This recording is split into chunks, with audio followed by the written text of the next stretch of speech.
Coach, how gutsy are players when they try to do an impersonation of you? Do they do it to your face, and if so, who's got the best one? You know, I haven't had one do it to my face yet. But I do appreciate it. I think it's great humor, and I think it shows respect. And then Barrett. Barrett Celia, CBS. They've done it in here. We have video if you want to see it. I'll save it for later.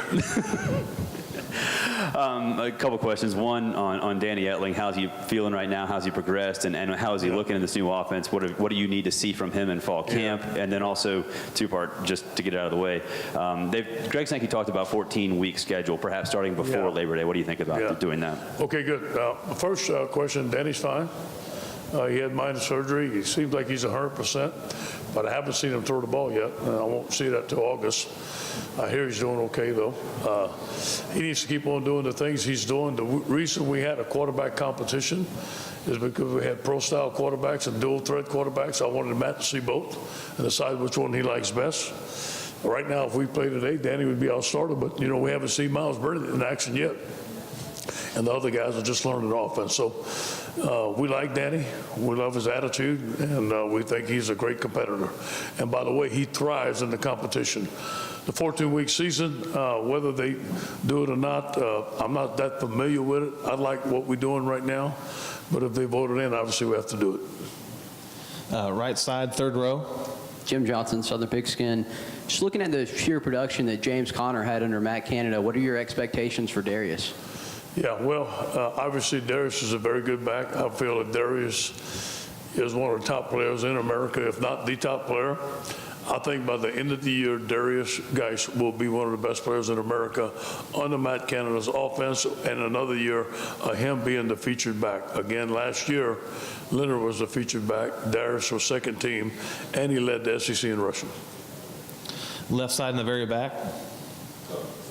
Coach, how you doing? Fox 6 here. Can you talk about what is your idea of the underclassmen deadline? Because I know it's been a big topic this summer, especially with spring. So can you give us your idea of what you would do in that situation? Are you talking about the early signing date? Yes. No, the underclassmen for draft. Oh, yeah, okay, I got you. Yes, I think that the underclassmen for draft eligibility, I'm not really familiar with what you're talking about. Can you ask me that again? Basically, just saying, what is your idea? Maybe that's not a good question, but can you give us your perspective on having the draft eligibility further away from what it is? I know it's in January, but since we have bowl games and things like that, would you want to push back? I got you. I understand. If it becomes a distraction during bowl time, yes, it'd be nice if they put it back. It would be nice if they put the deadline as far away from bowl and college football playoffs as possible. Yes. February, March? Yes, as far away as possible. In the middle aisle on the camera. Yeah.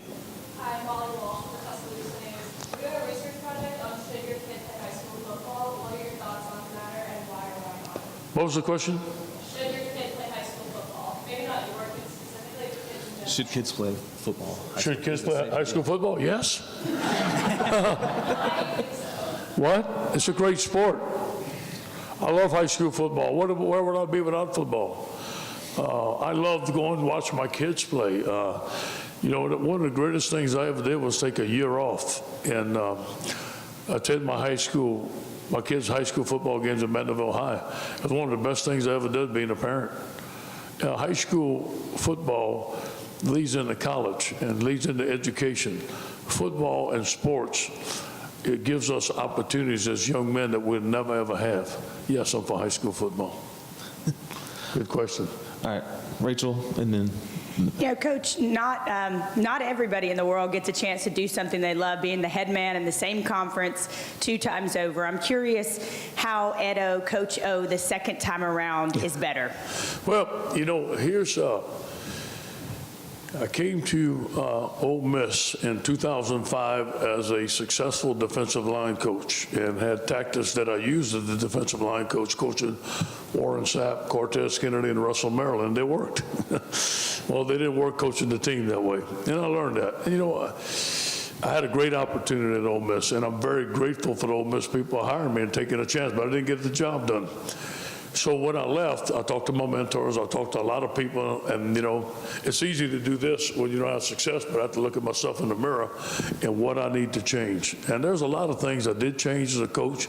I'm calmer now.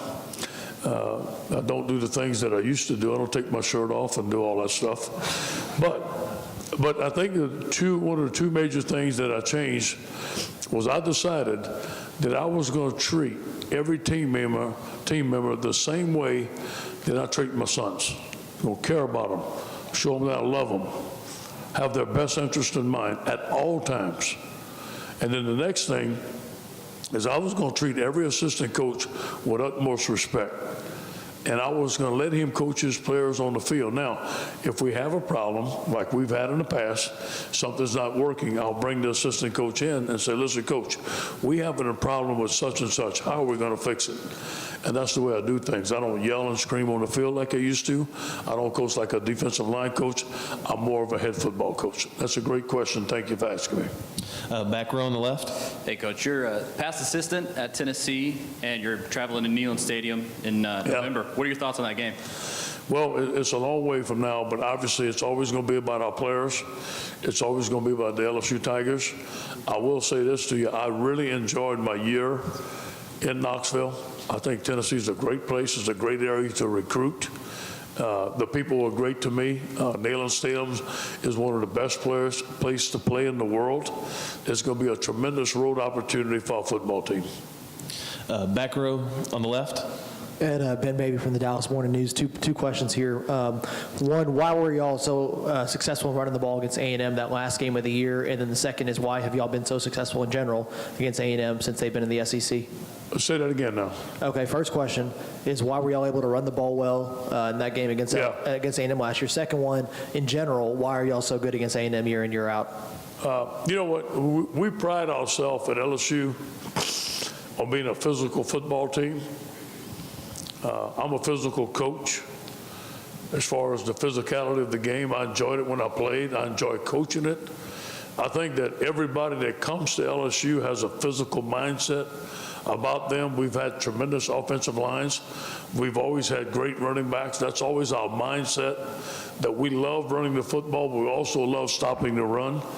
I think in order to win any championships, that you have to run the football and you have to stop the run. We have time for one last question. Right side. Nick Brown from Ruston. Coach, two questions. One, we're talking about John David Moore, what his plans are in the offense, and number two, how big it was to keep the University of Texas out of Louisiana on satellite. You know, John David Moore, thank you. Two good questions. John David Moore is an excellent football player for us. John David Moore is going to be the CEO of a company one day. We may all be working for him, I promise you. He is a great leader. He's a great guy. He's a great student. He's a great football player. We're going to move him around. We have a little play called the shovel pass. We're going to give it to him. We're going to do some different things. We're going to have some one-on-one mismatches with him. Also put him in the blocking situations, put him in the backfield. Traveling fullback. So there's a lot of things that he's going to do for us. He's going to be a great leader for our football team. And he's one of the most decorated walk-ons that we've had at LSU in LSU's history. Let me say something about the satellite camps. I believe that we have 6 weeks in the spring to go out and evaluate anybody we want. And we do a comprehensive job at LSU of identifying our prospects, and I'm the one that makes the schedule, and I send our coaches out on the road. And we go anywhere in the country that we want. And if there's a player that we want to recruit, we go and see him. And I'm sure most schools do that. And they come into our state, they evaluate, they can't talk to them, but it's called an evaluation period. And that's fair game. And we do it. So there's an opportunity for every young man that's exos, everybody has film, with the people that do their due diligence, they can go see anybody they want. In fact, they can see them twice. Okay, so there's an opportunity there. As far as satellite camps, I'm not a big fan of them. Okay? Obviously, I wish that we had our own camps on our own campuses, and that would be it. But that's not the rule there.